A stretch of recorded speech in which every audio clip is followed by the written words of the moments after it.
Hi, it's Deb, also known as the Spatially Challenged Knitter. And this month, I'm going to have to film this in the podcast in segments because I'm going to be doing some traveling and I'm also going to be doing some gifting of knits. And so I need to film some finished objects before I get on the road to go places and deliver them, and then I will have a lot more works in progress after some of my traveling. So it's a knitting podcast. This is for adventurous beginners, any type of knitter who just likes to see what people are making. And if this sounds like something you're interested in, then grab yourself something to eat and drink, grab yourself a project to work on, and I'll see you back here in a moment. Okay, so I want to start with finished objects before we go into a slight tragedy that occurred with one of my knitted garments. So let's start on a positive note. So this is June. I think today is June 26th when I'm filming this. And I finished my baby gift for our newest addition to the playgroup family. And we have a little girl. Her name is Avery, and she lives up in the LA area, and we're going to be going up to visit her mom. She's a month old. She's not a newborn, but we wanted to give her mom time and older brother time to acclimate before our playgroup moms descended on her and the new baby. So anyway, I have been, if you've been watching the podcast, you know, because this has been a tremendously spatially challenged object for me. I am made the Sweet Shop blanket by Penrose, and I made the suggested amount of squares for the baby blanket.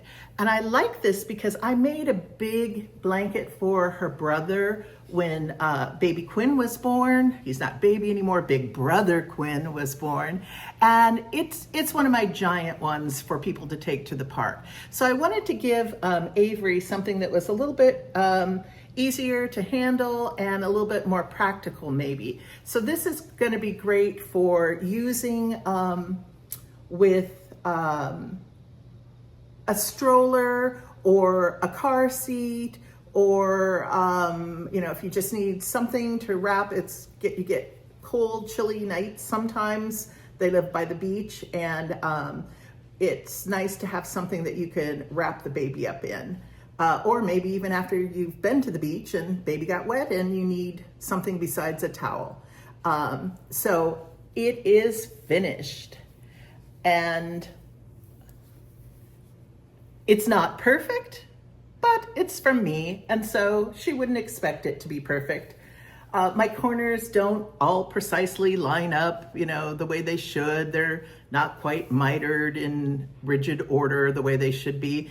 But I am very, very happy with how this turned out, because I had a couple of moments when I didn't think I was going to be able to finish this because I couldn't figure out how to connect one square, and I also knit a triangle backwards twice. And so it was like, what am I doing? So I might put that clip of in to show you what I mean by knitting the triangle backwards. It was crazy.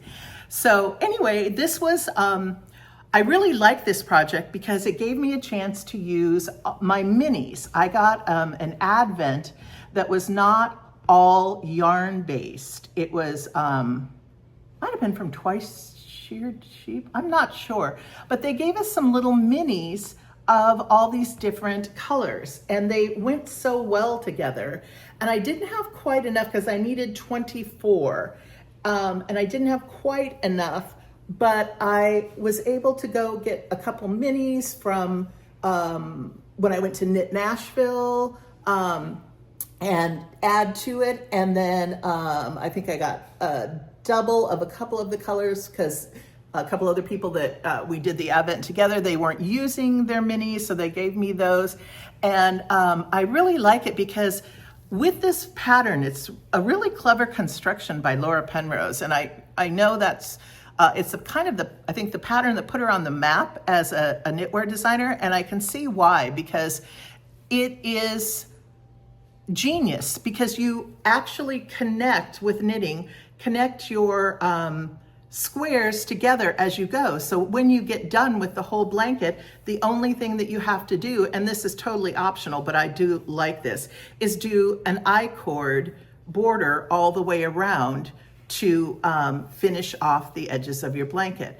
And you can see how as you go along, you're creating your squares, you do your color portion, and then you do, well, that's how I did it. I did my color portion, and then I did my cream colored portion to do the kind of make it cohesive. And then also I did the binding in the same cream color.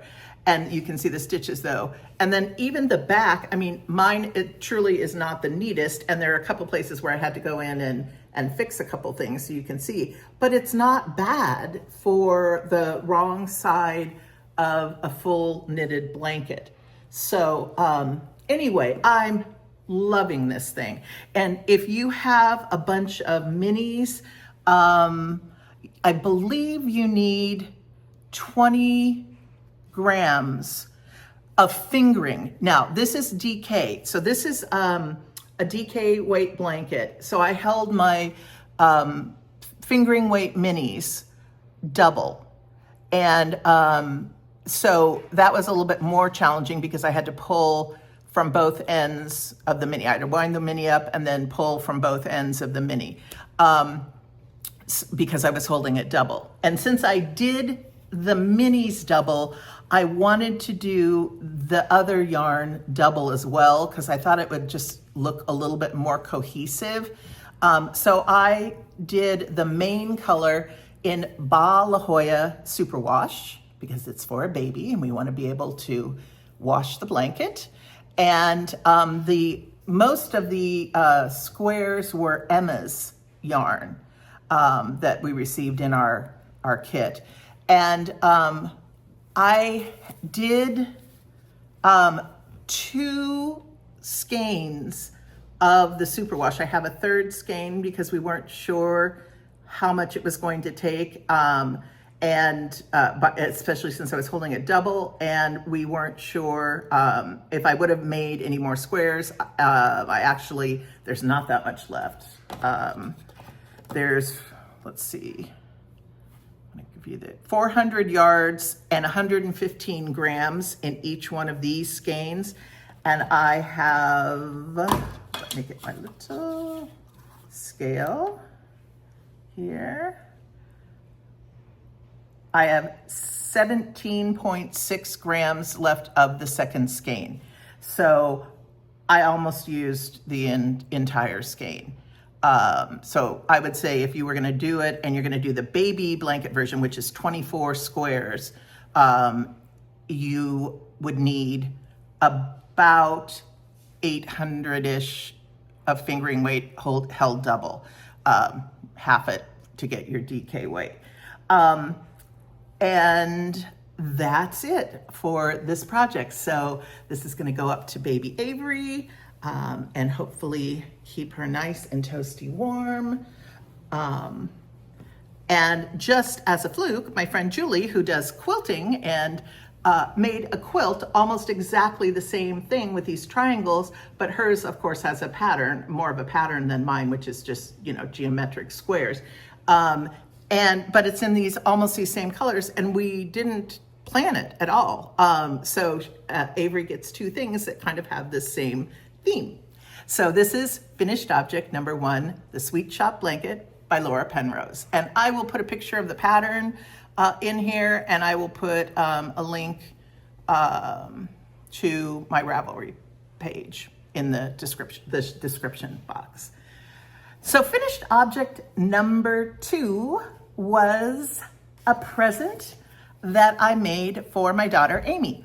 I was supposed to make her, in my mind, I was supposed to make her a cardigan for her birthday. And it's yarn that I bought when I went on my Norwegian Dutch trip. And I believe I bought the yarn in Copenhagen.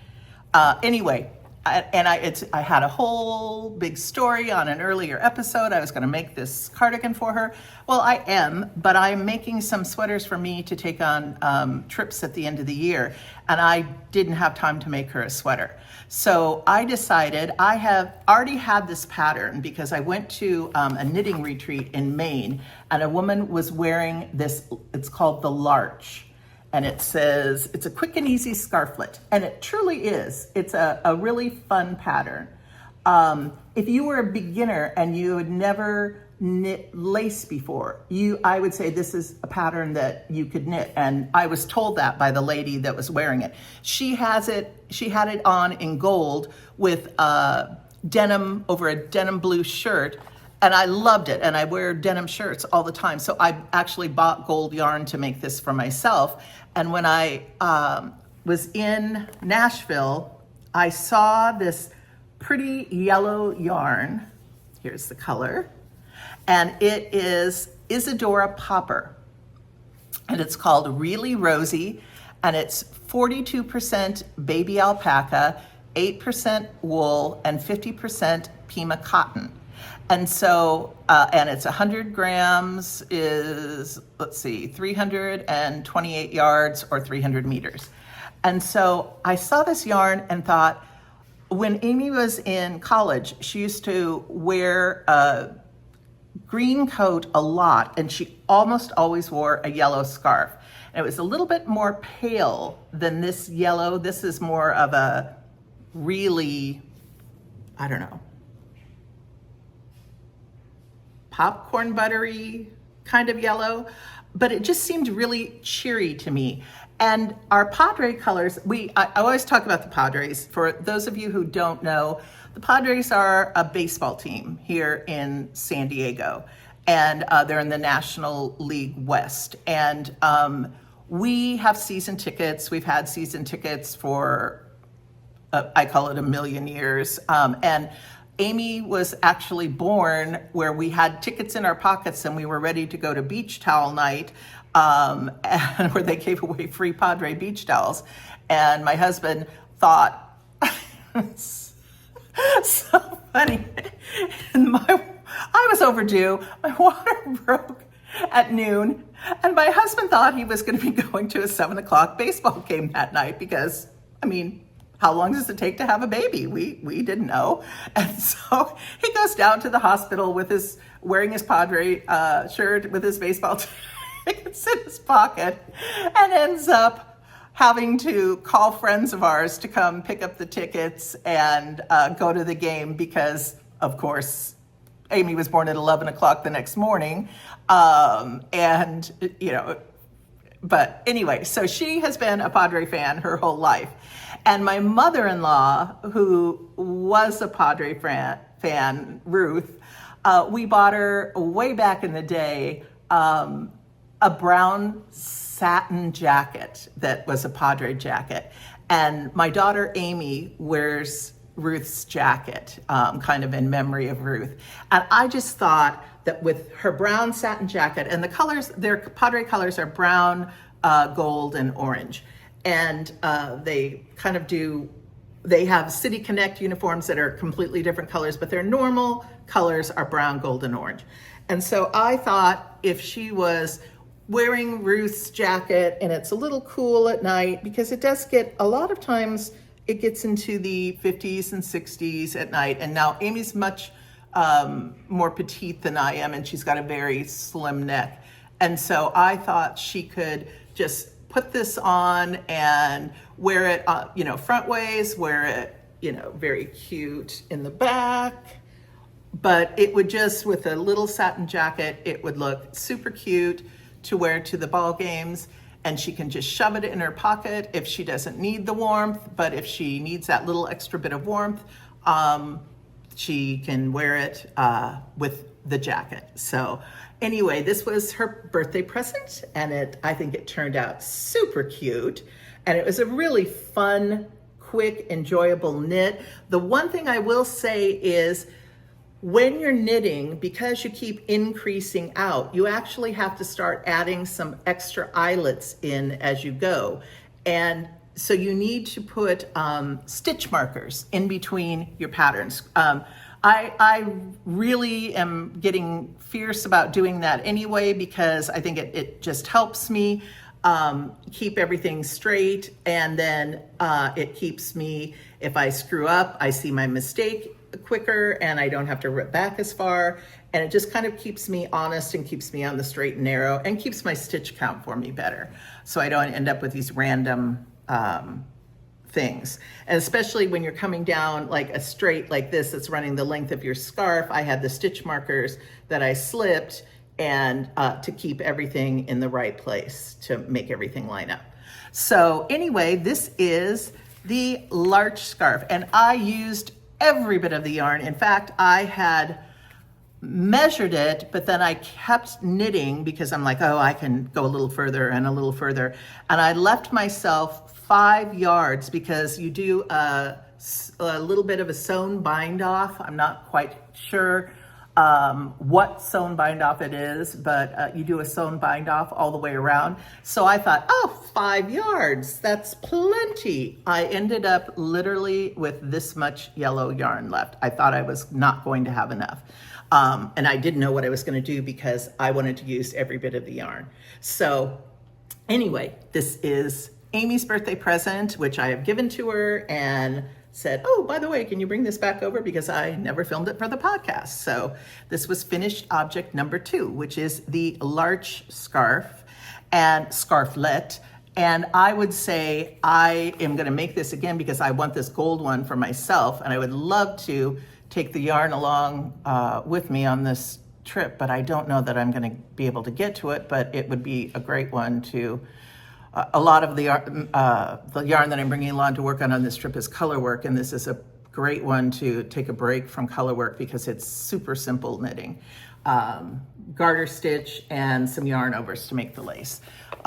So highly recommend. Highly recommend if you are adventurous beginner knitter and you want to dip your toes into lace, and just love this as a scarf. And I knit that with, like I said, every bit of the Isadora popper. For myself, I have 2 skeins of the yarn, and this one that's shown, I believe, has 2 skeins of the yarn.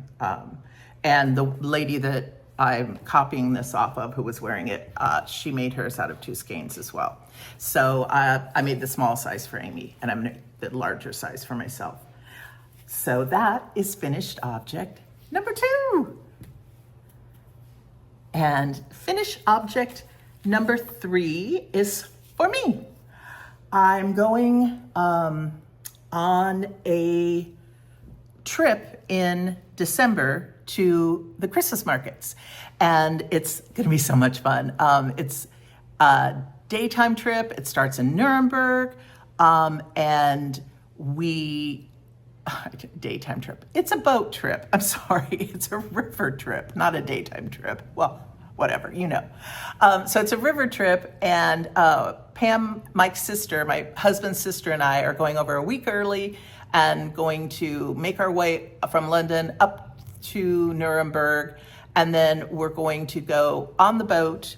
And it's really cool because you go, you get off, you go to the Christmas markets, and then when you're back on the boat and sailing, they have knitting lessons. So we're gonna be doing knitting at night, and we're going to be doing the Christmas markets during the day. And Pam, my sister-in-law, is not a knitter, but she will be hanging out on the boat. And then after we get off, we're gonna spend another 2 weeks dinking around and traveling around a little bit more. But the one thing that I heard from everybody is it is super, super cold at some of these Christmas markets, especially at night after the sun goes down. And so I had made earlier a version for Pam of the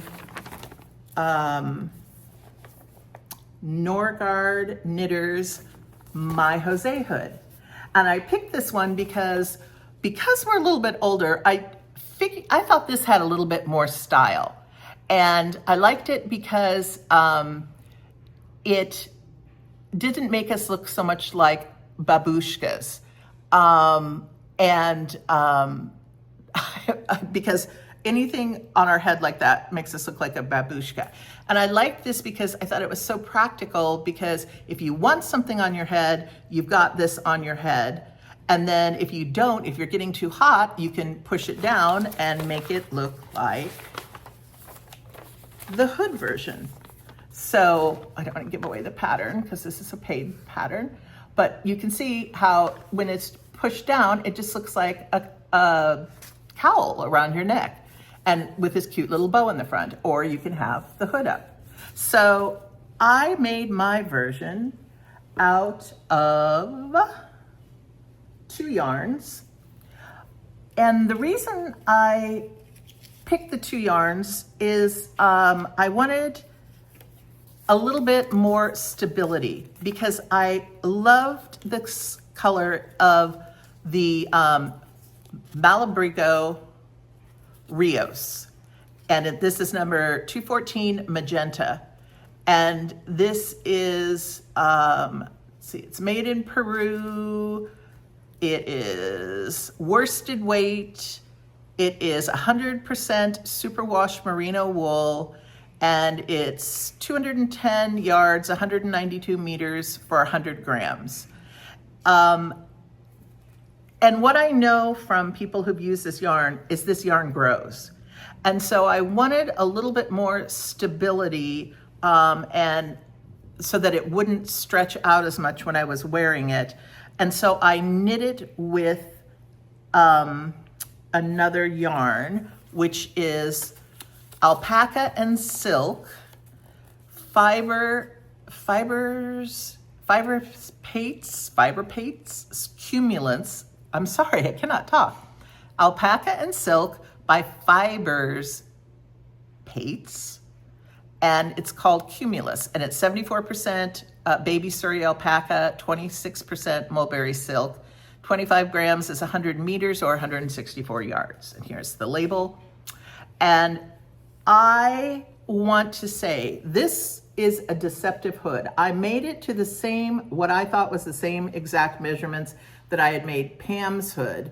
I knew mine was a little deeper, but I was going for the same measurements that I made Pam's hood.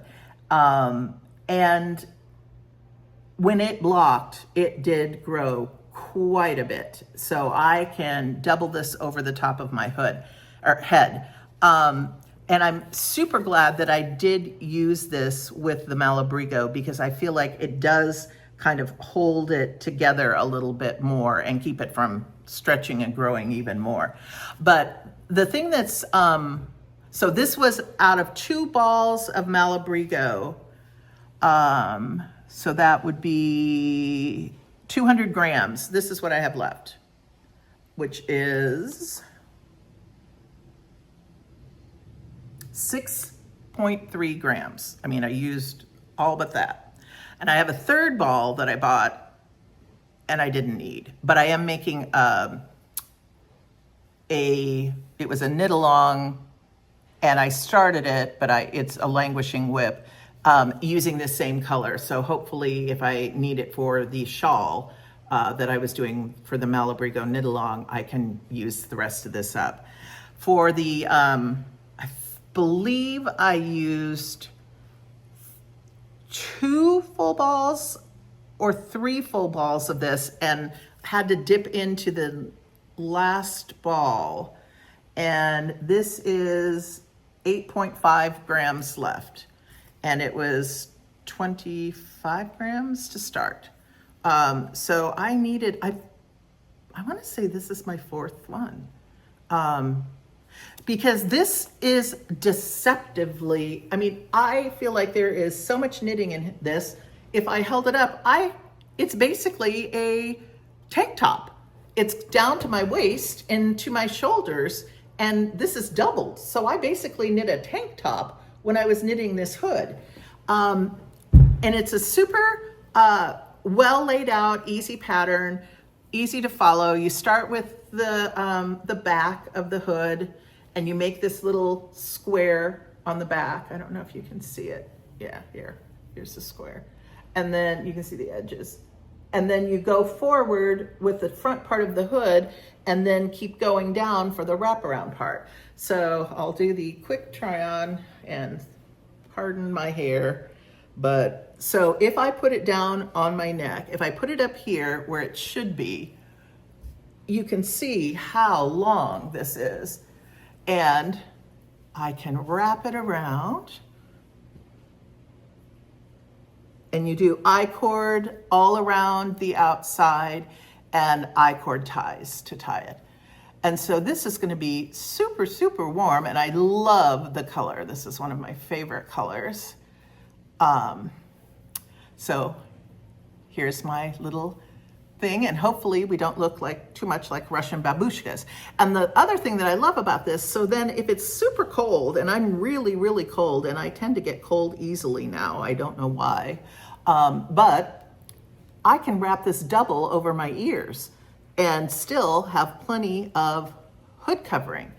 And so I don't mind that it's stretched out so much, because I feel like it's gonna be really, really versatile to wear on the trip. And then, you know, if you don't want the hood up, you've got the cool, oh, I'm so cool, I've got a cool wraparound cowl. And there I am. So anyway, this was my finished object for me, which is the My Jose hood. And I love this.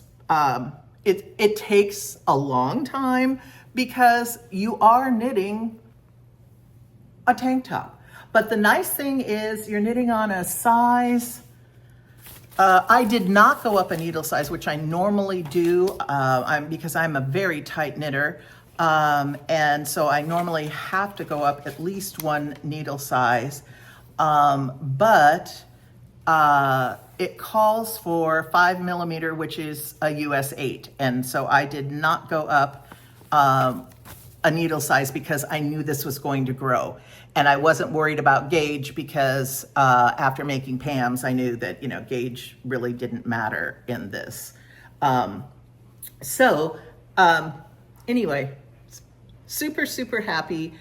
And now I'm on to making both of us mittens, colorwork mittens that will match our My Jose hoods. And I'm bringing Pam's My Jose hood back to Iowa because I'm going to the East Coast and then gonna stop halfway back on the way back home, and I can deliver her My Jose hood and then hopefully finish her mittens.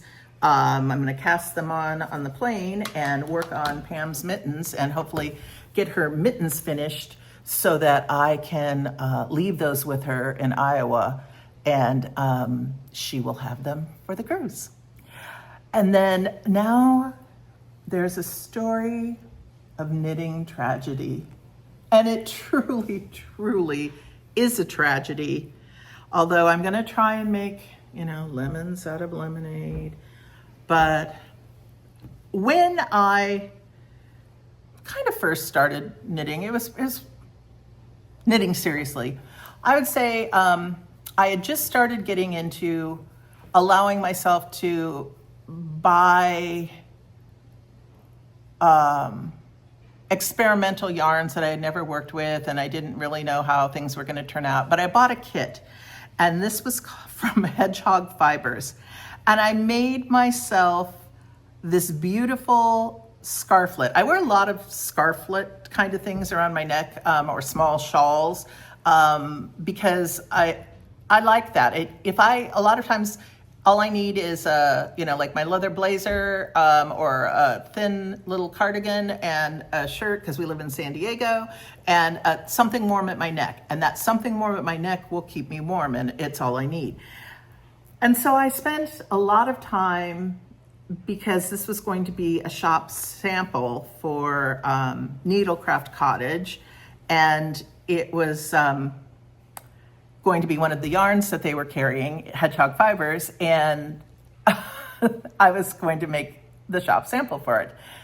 And so I got the pattern, bought the yarn in the kit and made the scarf. And it needed a wash. And so I decided I was going to, take the easy way out. There's a load of dark clothes going in, and this is dark. And I've already washed it and blocked it. So, nothing should happen to it. So I'm going to put it into the washer and just on cold, and it'll be quick and easy, and I'll be done. And I won't have to mess around with yarn in the sink and blah, blah, blah.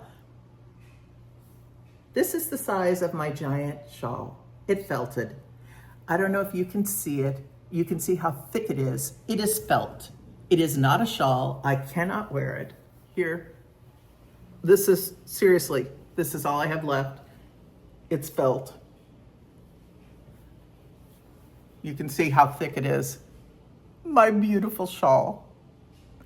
And I wear this one a ton. This is one of my favorites because it has all these flecks of color in it. So I wear it with all sorts of different colored shirts and thin sweaters in the winter. And I love it because I wear my black blazer all the time, and my black leather blazer, and I love that it went with the black leather blazer. But, sorry if you're hearing that, getting ready to go on the trip, and I'm doing last minute laundry. So that's my washer telling me it's done. So anyway, we got the idea we could probably use this to make some coasters or something, something that needs felt for the background. Or it's just gonna hang on my wall in my crafting room, my office I'm turning into my crafting room. As a cautionary reminder to stop washing non-superwash things in a washing machine and just do the wool wash and put it in the sink, and it's super easy. Why did I do it? And I ordered the yarn again from Hedgehog Fibers. It's an Irish yarn company. And I ordered an extra ball because one thing that I did not like about this shawl, and so this is the making lemons out of lemonade, is you can see how asymmetric it is with the felting. So when you fold it from the middle, and here's the point for the middle. So if I take it and I fold it of the felted middle, here's the end of the white part, and there's the end of the black part. And I did not like that. I found it much harder to wear, and it had these weird little bumps on both sides. I don't know why. I don't know if I misread the pattern when I was knitting, because I was a newer knitter when I knit this, or pulled too tightly here or whatever, but it had this kind of weird bump, which in the long thing, when it was a loose shawl, it didn't show up that much. But I did not like the asymmetry of it, that it was so far off, because one side was so much longer, and to wear it in the front, which I do quite often with this one, to get your point in the middle where you want it, it was weird to wrap it around your neck. So when I reknit, I'm going to, I know I used every bit of this white color because this is how you end. You start with the dark color and knit your way across, and you end with the light color. And so I ordered a second skein of the light color, and what I'm going to do is just not decrease. I'm just gonna make it follow and make it the same size so that it's symmetrical, because this has no pattern in it. I'll knit the pattern the way I'm supposed to till I run out of the gray yarn, and then I will have, I'll just have this white, and I'll knit it down to, so that it matches the other side. So that's my making lemonade out of my stupidity in making a lemon. And my plan for my poor felted Hedgehog Fibers shawl that I loved. So that's the end of the finished objects portion for you this month. And I will get back to you. Mike and I are going, I don't know if I said this in the beginning or not, but we are going to Charlottesville, Virginia. And Charlottesville, I don't know, most people, if they found the podcast, it's by accident. I don't expect that everybody's gone back and watched the episodes sequentially. But in my very first episode, I give a big shout out to the ladies at Magpie Knits. And they are the ones that got me started on my knitting journey. And they are the ones that stuck with me when I would come back 5 summers in a row, because my husband would go back every summer to do 2 to 3 weeks worth of grading, and he would also go back sometimes at different times in the year to do question writing. And so I would travel with him when he would go, and because it's so blazingly hot, and of course it's heat dome time on the East Coast, we're going into the heat dome, and because it was so blazingly hot, and you can only go outside for so long before you're sweating and dying and in over 90-degree weather and with like 90% humidity, and it rains a lot. And so I would go do trips and do things around and shop and go, Monticello and other places, but you can only do that for so long, and you're there for weeks. So I would go to the knitting shop, and the reason I would go to the knitting shop is because it was air conditioned and they had a table and they had chairs. And so they would teach me how to knit every summer, and then I'd take my thing home, my blanket, and I would hide it, and then because I would get to a point where I'd made a horrendous, heinous mistake in it, and I didn't know how to fix it, and it never once occurred to me to go to a local yarn shop to fix this. And so I would in my mind, knitting equals Virginia, and you can only knit in Virginia. And so I would go back the next summer with my horrendous mistake, and they would shake their heads and get me started again, and then shake their heads and get me started again. And finally I got to the point where I finished my heinous blanket, and I'm going to bring it and show them. And then I also want to there was a shawl in the shop that was on display, and being a new knitting person and having no knitting etiquette whatsoever, I kept begging them to be able to buy the shawl, the sample in the store. And they were like, no, she knit this. No, you can't, knit your own. And so I did. And it was my second project and my most successful project that I ever did on my own when I was a beginning knitter. And they've never seen it, so I'm taking it back, and I want to bring it into the shop to show them how it turned out. And then they sent me home with a sweater's quantity to make a very short sleeve. You've seen it, I've worn it on the show before, with just a few little yarn overs to make some eyelets right here, and then a cap sleeve, and then I usually wear it with a white long sleeve blouse as a vest. And they sent me home with that, and that's how I found the local yarn shop in San Diego, is because I got to the point where I had screwed it up totally, and I needed someone to get me straight. And I was actually interested now, and done enough knitting for my shawl that I wanted to work on this sweater. So I am so looking forward, because grading with COVID and before that, there were some new rules, government rules about hiring. They used to bring in graders from all over the world. There was something about bringing in outside people to do what Americans could do with jobs, and people were having problems with these. It ended up being a mess, and they quit grading. They didn't quit grading. They quit grading in Charlottesville. So we quit going to the East Coast. So I haven't been back to Charlottesville, to the knitting shop in ages.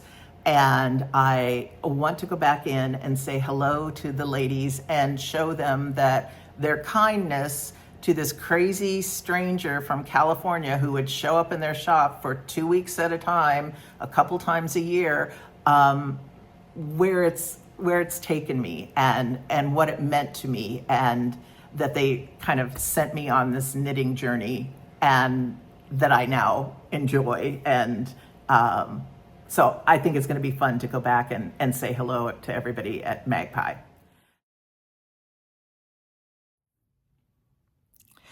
Hi, and welcome back to the Works in Progress section of this extendedly drawn out video for the month of June and July.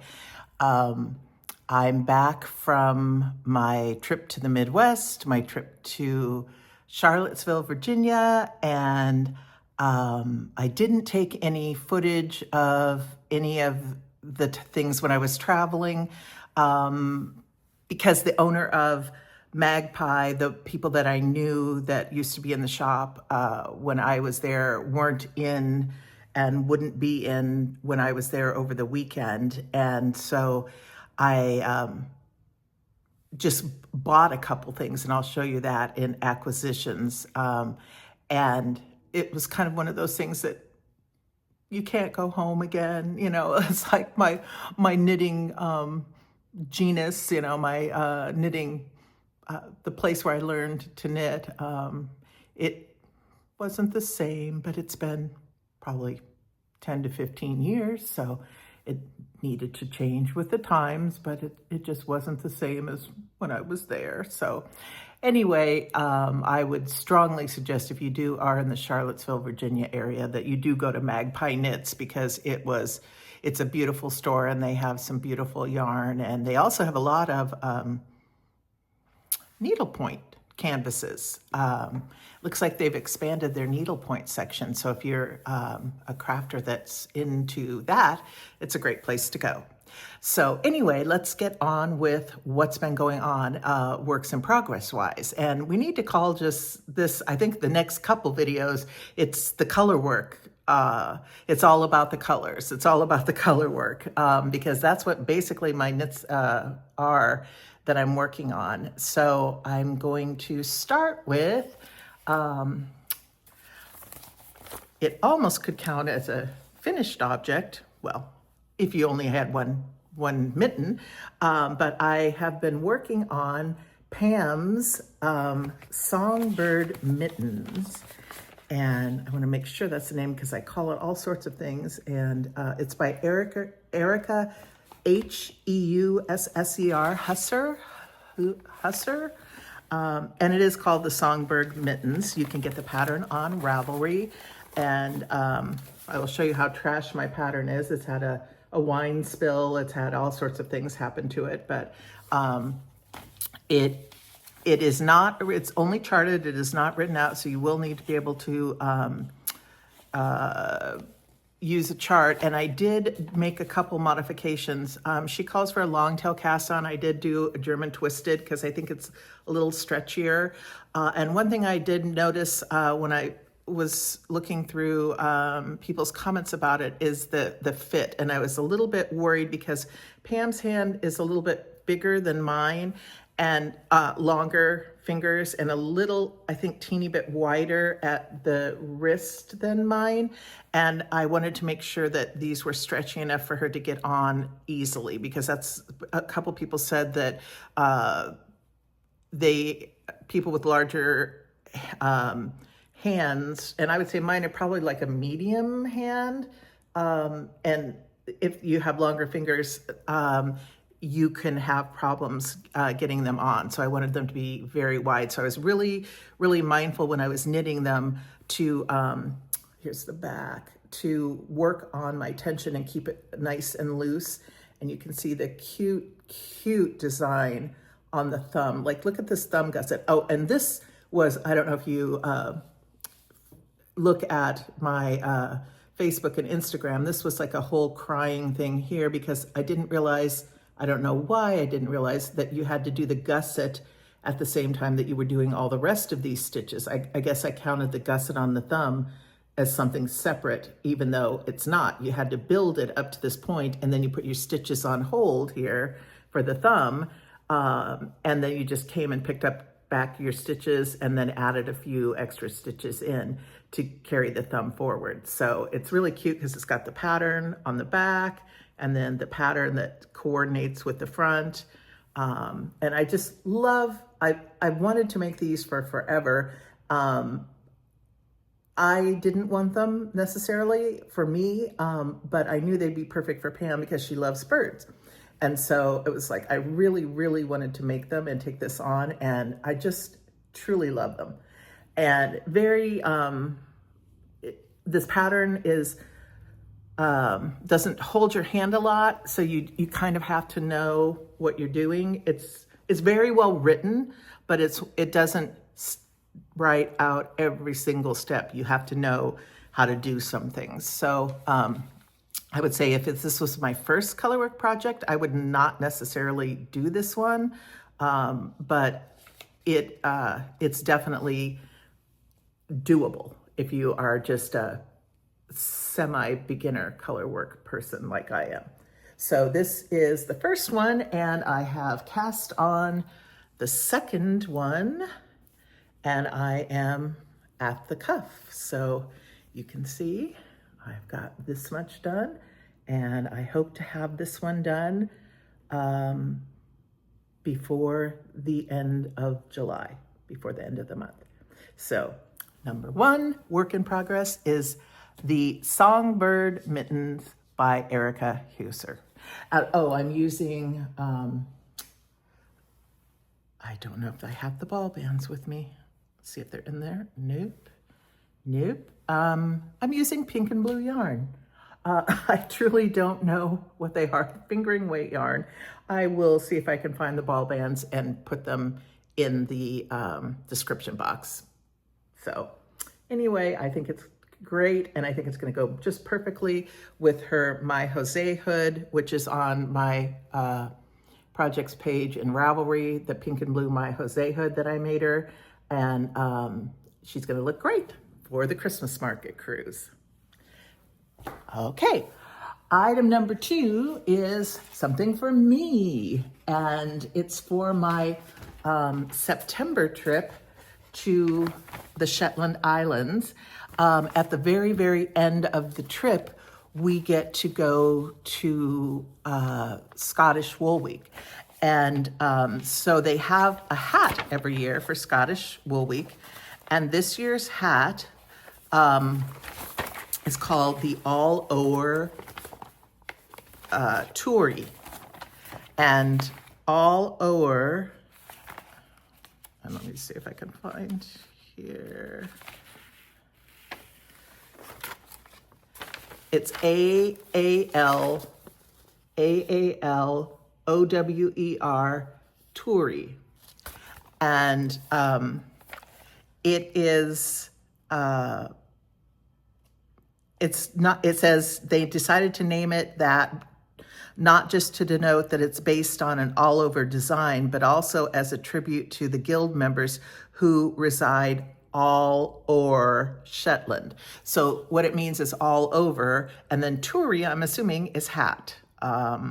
So this is what it will look like. It's a beanie. It's a very close-fitted beanie. There's no extra at the top. It does have this kind of funky little pom-pom. I think I showed this to you once before, but I've made a ton of progress. I'm in the third repeat of the pattern, and you cut out this green portion of the repeat, and you do up to the green, and then you do it up to the green, but without the green and orangey portion on it. So a couple things on this one. I don't think this Jameson's, it's the Jameson's, I have all the ball bands, and of course I don't have them with me. I decided I'd film, and I don't have them with me. Fingering, and it's very rustic wool. and at first it feels, because I've never really knit with rustic wool before. I was comparing it to the feel of the twine that you would tie up a package with, and that would come off a spool, because that's kind of what it feels like on my hands. And it didn't seem too stretchy to me. Like some yarn has a lot of stretch to it. This yarn that I'm using for Pam's thing, you can really, really stretch it before, and it's not gonna break. This stuff, if you pull on it like that, you're gonna break it. And it didn't seem like it was gonna stretch, which is why I think it's so good for color work, because it holds its shape, and the colors stay where they're supposed to be. It doesn't move around a lot, so you can see the colors very nicely in the color work. But when I went down to the recommended needle size, for the smaller needles for the ribbing, I got done and went to go put it on my head, and I couldn't even get it down over my ears. It wouldn't even fit on my head. And I do have a ginormous head.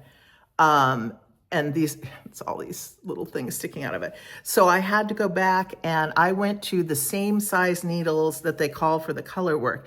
I didn't go up because I think I've got gauge in the color work. And so I didn't want to go up, but I didn't want to have this constantly pushing up off my head, which is what it was going to do. I want it to stay down over my ears, because I want this to be I'm not taking a winter coat, I'm taking a kind of a waterproof coat, but everybody complains about the wind on the Shetland Islands. And so I wanted it to be a practical hat. I'm not so sure about the tassel for me. I am gonna put it on, be a good sport, wear my tassel the way I'm supposed to, but I'm kind of thinking I'm taking it off because it looks like a little ponytail to me coming out of the top of the hat. But I'm really pleased with how it's nice and loose fitting, because I don't think this is gonna grow. I think this yarn pretty much just stays the way it is when you block it. And I didn't want it to be tight fitting. And I'm really happy with the way it fits. I think, by the time I finish, I'm almost finished with this repeat. I'm on the blue and yellow, which is this middle part. I just have to do this little white part here. And then I've got one other thing, and I have this much between this finger and this finger left on my head to cover. So I think I'm going to be okay. I may have to add a couple of brown rows at the top, or do maybe the green color work repeat at the top, just to make sure, but we'll try it on again right before I get it done. But I'm so pleased. It's actually so fun to knit because it's on decent size needles. I'm not even sure what they are. I think I'm on a size 3-ish, size 3 needle. Yes, US 3.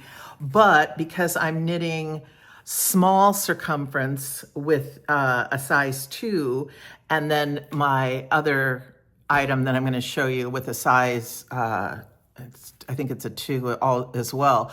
This seems like big, and this yarn it's so woolly. It doesn't seem like fingering to me. So it goes much faster. I feel like I'm making great progress when I go around this.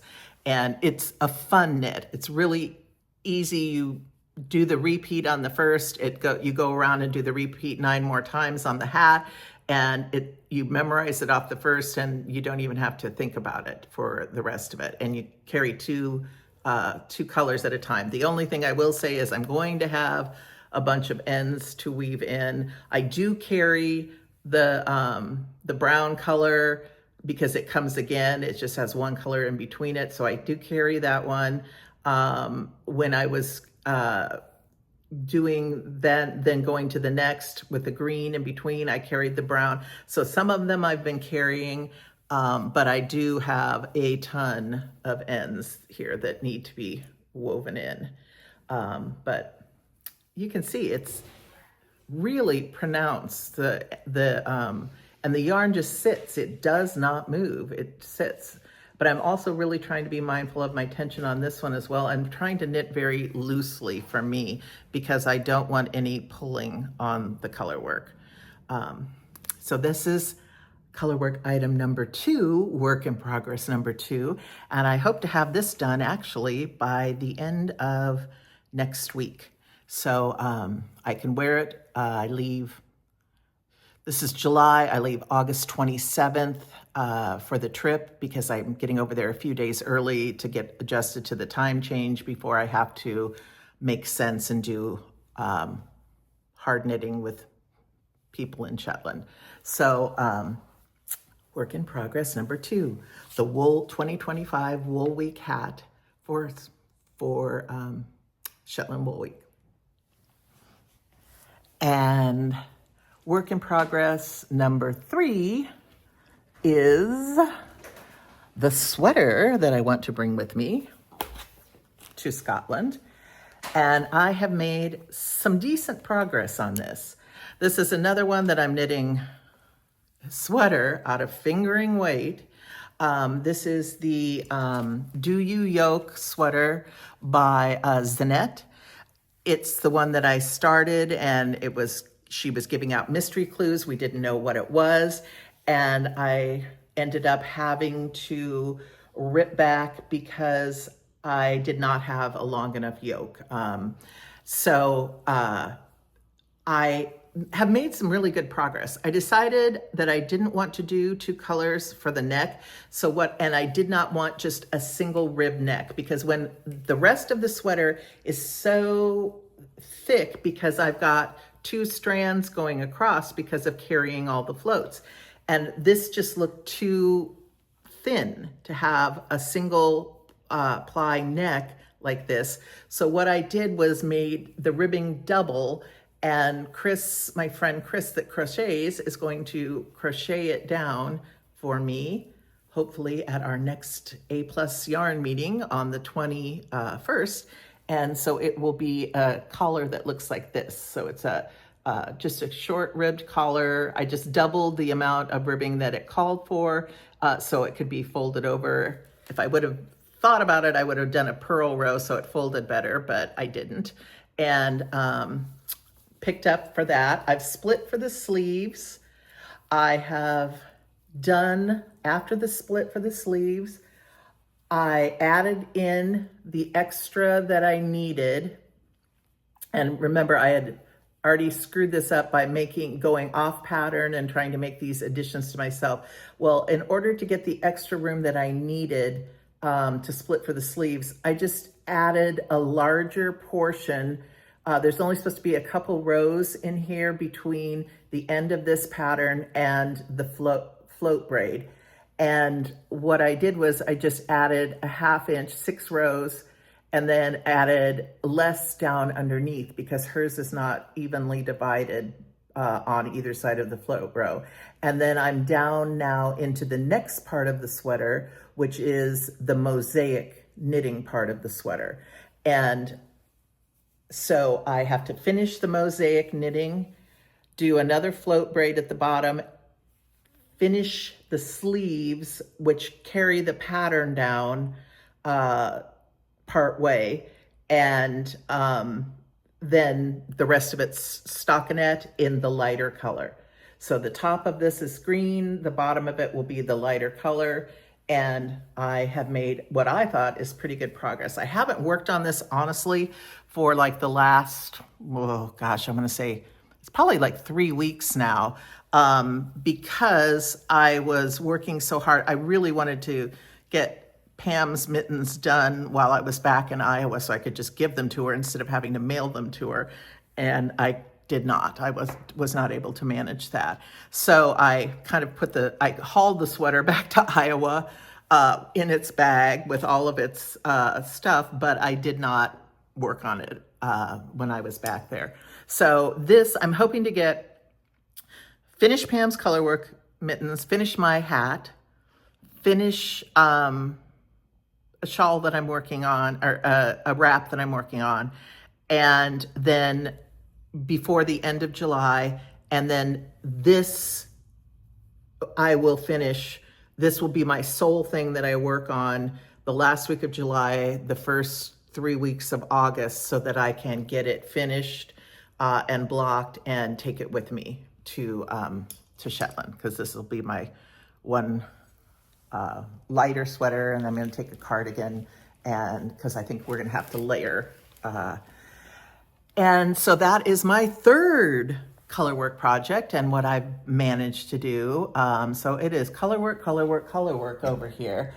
And then the last thing that I worked on, the fourth work in progress that I've really been working on, I did some work on one of Mark's socks. It's almost done, but it's nothing I'm really interested to show. But I did work a lot on this sparkly cowl.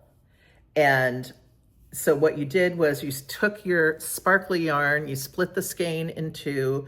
So I weighed it and split it in two, and then you do the sparkles on the outside, and then you continue on with the ribbing in the coordinating yarn. And this is all yarn from Art Yarn. And I got this in January at Vogue Knitting, but Fabulous Yarns has this art yarn right now on sale, and I just bought some new art yarn because I truly love this. I truly love this. It's not only just sequins, but there's little glass beads in here from Venice that were blown in Venice, and so it's sequins and glass beads. And so I really want some more things with this, and I want to do a gift knit for somebody with this. So I did get some, and it's on sale. So if you are interested in this yarn at all, go to Fab Yarns and fabulous.yarns.com, and they are currently having a sale where the art yarn, I think, is like 40% off. It's really good. It's limited colors and limited amount of skeins, but especially after I went through and bought a bunch. But it is truly fun, and I've made some really good progress. I'm getting close to, I would say, I like to work on this at night when I haven't color worked out and I just want to do knit two, purl two, knit two, purl two. I would say I'm down to my last little bit here. It's like maybe, I don't know, 30 grams right here. So it's going to be, it takes a while to get around it, and it takes a while to get anywhere with knitting this. But I would say I'm probably, I just dropped some stitches. No. Oh, well, I'll figure it out. It is going to take me a while to get to the next beaded part. And I really like, sorry, I just dropped my stitch marker and my beginning of row marker. Let me get them off the floor before I lose them. Okay. And then I get to start with the pretty yarn again, the very pretty sparkly yarn again, which is fun, but hard to rip back. So don't make a mistake. Pay attention when you're knitting, because with all the little glass beads and sequins, it's almost impossible to rip back without ripping some of them off. So those are the works in progress that I have going this month: the mittens, the sweater, the hat, and the cowl. And I have two acquisitions. The first was just kind of a happenstance thing. I really wasn't going to buy anything from Magpie when I was back in Charlottesville, because a lot of the yarn is a very, very popular yarn that you can get in other yarn stores. There was some local yarn that they had in the shop, but it wasn't anything that I was looking for. But what they did have in their sale bin was some Sandisgarn Lena. And I've seen so many people work with this by watching other knitting podcasts, And I thought, you know, I really would like to make something with Sandiscarnlina. And the thing that decided me was it was, I think it was 60% off. I think it was $3.50 a ball in the sale bin. And so I went back and got some, I think I got 5 skeins of this green, which is called olive green worsted. And I thought I would make maybe a tank top for Amy. I thought this would be really cute to make some of those tank tops that they all have the numbers on them. I forget who the designer is, but it's, you know, like camisole number 1, camisole number 2. I want to say it's other things knit. I don't know. But anyway, I thought this would make a kind of a cool summer camisole for Amy because it is, let me see, 53% cotton, 33% viscose, and 14% linen. So, and it's made in Norway. So I thought it would be something that she might be able to wear if I made her a camisole or tank top. Because it does get hotter where she lives inland. And so I don't want to make her something hot. And then I did get enough of another color for me. I bought, it's called Regatta Blue Worsted, and it's the same thing, Sandiscarnlina, and it's color, I don't know, it says 6044. So anyway, this is the color that I got for me, and I thought I would make myself a summer t-shirt out of it. There's a lot of kind of open lacy t-shirts that have come out, and I really, really would like to make one. And I think this would be really good stitch definition for a lacy knitted t-shirt. So I think I got like 6 of those, and hopefully it'll be able to be long enough for me. So that is my first acquisition, and what I got from Magpie. And like I said, $3.50 for 1 ball. I mean, it was crazy, crazy sale they were having on their Lena. So I took advantage. And I always try to take advantage when someone wants to put yarn on sale. Then I think I showed it in my first thing about my poor sadness of the felted hedgehog fibers shawl. And you can just see it is so thick. It is a felted mess. And this truly, truly was one of my favorite shawls that I ever made. So I actually bought the new yarn. I sent for it from the company from Ireland, and it came, and I'm so excited. And it's called Tweedy. It's Hedgehog Fibers Tweedy. It's hand-dyed yarn, and it is something 50% Falkland merino wool and 37.5% recycled wool and 12.5% HHF thread waste. Oh, that must be the colors, the little neeps or whatever they're called in the yarn. If I bring it up close, it's hard to see because I didn't take it out of the bag. But you can see the color neep things that show up in the yarn. So I did get, so that I could change it, because like I said before, this is an asymmetrical shawl.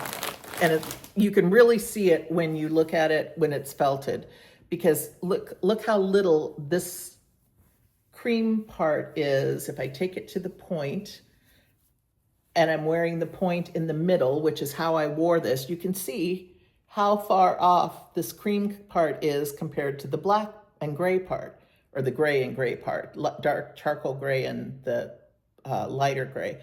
And I hated that. If I'm gonna wear something tied around my neck, a drapey scarf, which I want the point to be in the middle. And I want to be able to have the point, if I want to wear it like this on my back, I want the point to be in the middle. I don't want it to be like what it is, where one side is so much longer than the other side, and it's asymmetrical and way off when I'm wearing it. So I decided when I reknit it, I would make the sides the same length, because there's no pattern in the cream whatsoever. It's, once you get past here, you're just decrease rapidly. And here so I can make them the same width and the same length, so that I'll get a shawl. I ordered an extra of the lighter color because I did run out. I used every bit of this yarn to make this because it was so off base to me. So I went down to the very, very end of the yarn. I had no leftover. And so I did order one extra of the cream so that I could make it to be exactly what I wanted. Because if I'm gonna reknit the same thing, I wanna make it exactly what I wanted. And I wore this so often, and I'm very sad I won't have it to travel. I'm thinking of actually possibly bringing it with me to Shetland with my mittens, and because it's an easy knit, and it could be my knitting for the trip. And then that way I would have it for the winter trip, because I do like wearing it with my black leather jacket. So anyway, that is where I'm at on works in progress. And that is where I'm at on acquisitions. And let's see if there's anything else. There is something else going on, and I did film like a video. I'm redoing what was my office and turning it into a craft room, because when we moved into the house 10 years ago, I was still working and I needed a home office. And now I'm not working, and the desk is just used for throwing things on top of. And what I really want is a working craft room. So I'm filming the process of changing it over from a workspace to a working craft room. And I have Chris's daughter, Emily, coming over to help me organize, because she is a demon whiz at organizing and loves to do it. And she's going to help me sort my yarn and get it organized. And so I'll be showing you probably maybe in next month's podcast the transformation. We'll see. So anyway, I just wanted to get this done, so I'm going to say goodbye for now, and happy knitting, and hope that your summer's going well. And that's it, and see you next month. Bye-bye.